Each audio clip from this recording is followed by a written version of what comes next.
Hello Whisky fans, I've just finished doing my review video of this year's, or this 6-month period's, Laphroaig 10yo Cask strength release. So hopefully you've all seen that video. What I'm thinking now is that having just done the review of the Laphroaig 10 cask strength, it would be rude not to compare it to last year's, wouldn't it? Makes sense. I always keep a little bit of last year's release, at least the single previous release, so I can do a little bit of a comparison. So let's see what the state of affairs is with Laphroaig 10 cask strength. Is it getting better? Is it getting worse? Is it exactly the same? Is it famous gross in a fancy tube? Who knows? Let's find out.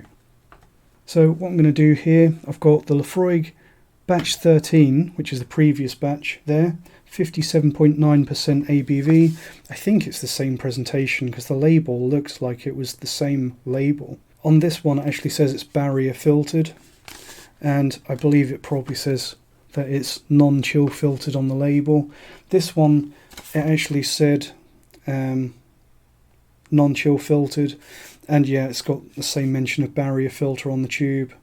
So they're not even consistent. Obviously it's the same thing, but they're not even consistent about how they describe what they do between the label and tube. But neither of them mention colouring, so we can almost guarantee that Laphroaig they've either put colouring in them or they've left it open so that they can put colouring in it. Either way, not good enough, but that's what you get when you waste your money on Laphroaig. So batch 13 is going to be in my left hand, batch 14, the new one, is going to be in my right hand, because that's the only way that I can get my brain to keep track of things. And if I don't have the previous whiskey in my left hand and the new one in the right, I'll get confused. So here we go. On the nose, batch 13. So I'm not going to go straight into it. I'm going to nose them both before I draw any conclusions.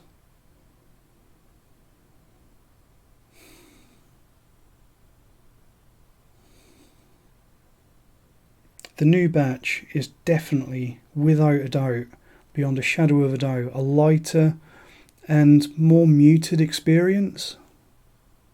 The nose of the previous batch 13, it's more floral, it's a touch saltier, more of that Isla brine character, slightly more medicinal.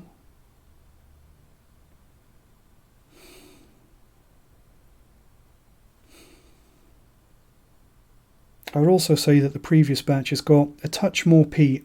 It's a slightly different peat. It's smokier, and it's got a little bit more wood spice character. The new batch 14 is definitely a lot sweeter. Huge caramel notes on the nose of the batch 14 compared to the previous batch. Now Laphroaig 10yo Cask strength, it's always a very sweet, almost cloying whiskey, because they do use those fairly fresh bourbon casks. They don't use, I believe they don't use any refill casks on the 10-year-old or the 10yo Cask strength. It's all fairly fresh active wood, which is a good policy, but it means that the profile and the character of the whiskey, it tends to be much sweeter than some other Isla whiskies. And that can sometimes be a bad thing, because sweetness can be very cloying. It can make a whiskey simpler than it would have been, and it can drown other flavours out from the base spirit. And I think either the base spirit is just not quite as good on the new batch, or that cask is perhaps slightly sweeter and more active, and it's taken that bit more out. But either way, the new batch 14, definitely more vanilla, more refined, and it's a milder Laphroaig than the previous batch. So these are obviously both extremely bold, densely flavoured whiskies. So I'm just going to go for it. I'm going to take a sip from the previous batch and a sip from the new batch, and I'm going to see what differences I can find. I am actually recording this video straight off the back of the main review video for the batch 14. And already I can tell that the flavours and complexity in the previous batch are a step up from the new batch. I think that on the palate, the batch 13 is a touch more drier, maybe a little bit more salty, a little bit more smoke, and it's got a bit more of a complex spiciness and also slightly more medicinal. And all of these things could at least partly be attributed to the fact that the flavours are just so much more dense on the batch 13. I do wonder how much of it is because there's a different flavour profile and how much of it is because the flavours have just been toned down a little bit on the batch 14. So let's try the batch 14.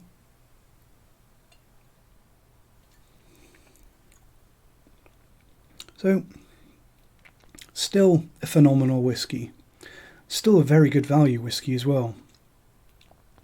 But the batch 14 is definitely much sweeter, much lighter, more vanilla. It's kind of like a slightly sanitised Laphroaig. And I think that the slightly lactic, vanilla, creamy, honey profile that you get quite strongly on the batch 14, it's kind of like they've taken some 10-year-old Laphroaig cask strength and giving it a very brief finishing period in something like a cognac cask. It's picked up lots of vanilla, creaminess, sweetness.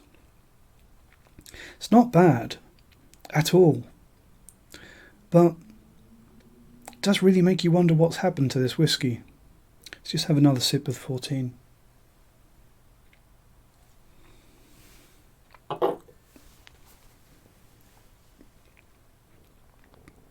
Still got those lovely Laphroaig notes.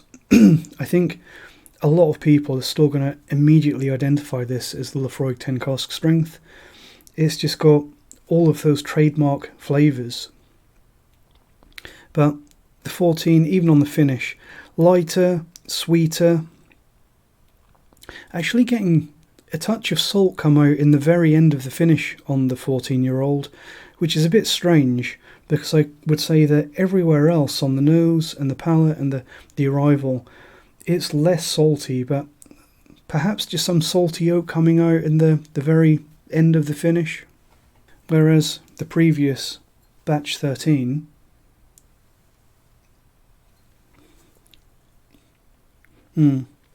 batch 13, it's got more body in the late palate and the finish.